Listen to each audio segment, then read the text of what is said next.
Good morning, good afternoon, or good evening, depending what time of the day that you're watching this. I am Tim Richards of my Options Trading Club, 32 Trades, and I am giving you a month of February review. And I will apologize in advance because it is March 1 over here where I am, although it is 7:42 in the evening on February 28th, so it is the end of February.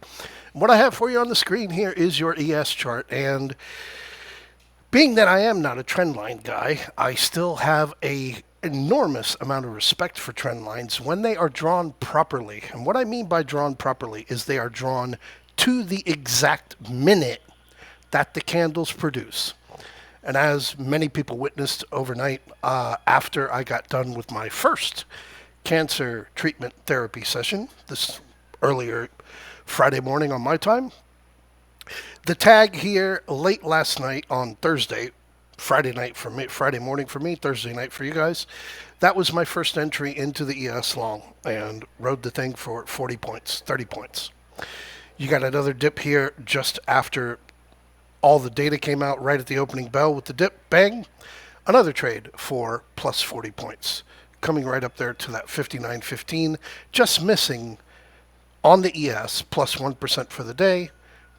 Significant if you're a member, but we did reach plus 1% on the SPX. And then you had your Trump-Zelensky bar fight in the Oval Office, and you got your dip down. And again, another tag on this line for an entry, which, had I not been in an argumentative state very late at night, 2:30 in the morning for me, with some people that just couldn't fucking figure out that 2 plus fucking 2 equals 4. I am not Google Maps, but I'm pretty fucking good at what I do. Again, having given you the January review. So here we go. Off of this trend line, which I only know 2 people in the room that took it. I got some messages this morning. Coming off of that 50, 80, 60 ride, you got 100 points. Right on through the money line, right on up there to the 5-day moving average. Kabang, kaboom, kabam, and that's the way that it works. But that's not what we're here to do. What I'm here to do is to give you a review of the daily, weekly SPX credit spreads, which I don't know why, dedicated attention to a little bit more than 3 years ago rather than just the single leg calls and puts. So here we go. Here's the month of February. Started the month of February at 59.69.65, ended the month of February at 59.54.50. Insignificant for what you guys are here for, which is a review. I actually put Slack links so that, oh, well, wait a second, can actually be gone over and viewed. So anyway, you had your February 3, 100%, 900%, traded both sides. Had your 100% there on the 4th. Your failure over there on the 5th. Failed. Looking at the 60.45, and we blew through it. Another $200, 67% over here on, what was it, February 6th? And then you had your February 7th, the Friday, where unfortunately it wasn't one trade, it was 3 trades. We had 3 trades going on because we had the trade of the week, we had the trade on Friday, and we had another trade which just simply failed. We had 1 that failed, 2 that worked. Summary, rather than going through all of this, I will bring you over and scroll to the right. And here we go. So overall, all in all, okay, failures, 1, 2, 3, 4, 5. 5 times I was wrong. And it's not about that I'm trying to be right all the time, because nobody's going to be right all the time. But on these ones where we were wrong, that's where you get your education. That's where your tuition payment is, on when you're wrong, because that's where you go and you learn, okay, why was I wrong? So, $3 credit, failed, lost $200. $3 credit, failed, lost $200. $3 credit, failed, lost $200. Over here again on, I don't know the date, but anyway, the 61.35, 61.30 calls, failed, lost $300 because it was only a $2 credit.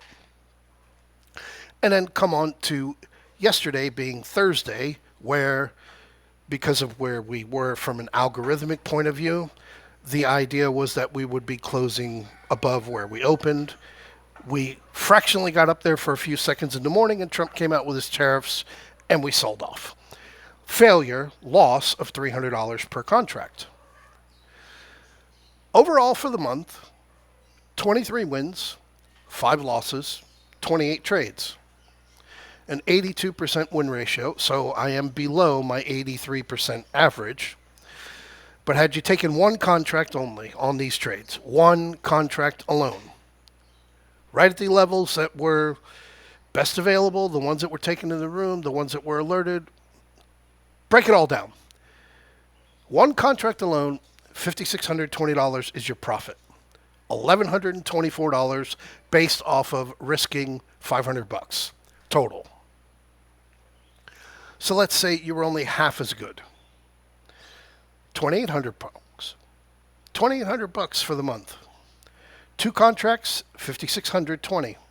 3, $8,430. 4, $1,140. 5, $14,000. So let's go in and play devil's advocate and say you took these and you only got a nickel credit. So you got $500 total loss. Total loss, $500, which is impossible, but playing devil's advocate here because I think that there is a fractional problem when it comes to mathematics for some people. 23 wins, 5 losses, 28 total trades. You only would have made $4,320 perfectly played. The 864% is now the number, not 1,000% on that initial risk of 500.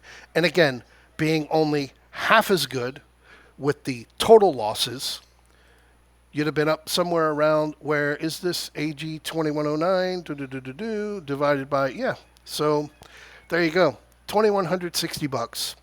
$4,320 if you took 2 contracts.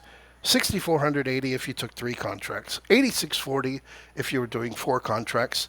$10,800 if you were doing 5 contracts. And this is literally just for the month. And again, for those guys that are new and don't know what they're doing, this spreadsheet is on Google Chrome. They have something called Google Sheets. And while you have become accustomed to people giving you things that you can literally just go, okay, point here and click with your QR code, you can't do that when you're trading.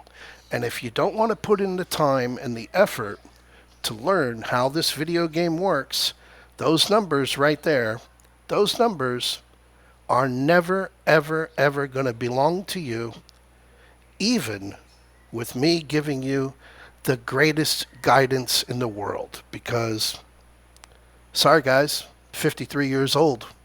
I went over and I put my check mark in earlier. I removed it so I can go and put it in right now because my Friday of week number 9 is gone. I'm starting my Saturday of week number 9. And soon I'll be putting a red check mark in here for my 53rd year of my life. Gone. And as far as the weeks go, well, obviously all the weeks of my years when I was 1 through 20, through 40, through 50, those are gone. And later this week, when Sunday night comes around, I'll be putting a red check mark in over here. Because my week 9 of 2025 is gone. So if you want to continue to live the life that you are living, by all means, continue to do so. Because when you work out your expiration about how much time you've got left and how much time you physically can actually enjoy that time that you have left, it's totally up to you. Nobody is forcing you to be financially free, to have a life that you've always dreamed of. You can continue going to work for somebody else, living with people that you don't care for and don't care for you. Nobody's going to judge you. It's your decision, but we're here. And for those of you that aren't members, if you want to come in, look, man, I will give you a better education than anybody else out there on the street. And if you don't learn anything, then perhaps you should or should not have been dropped on your head when you were a baby, because it's simple math. It's not rocket science. It's not that hard to do.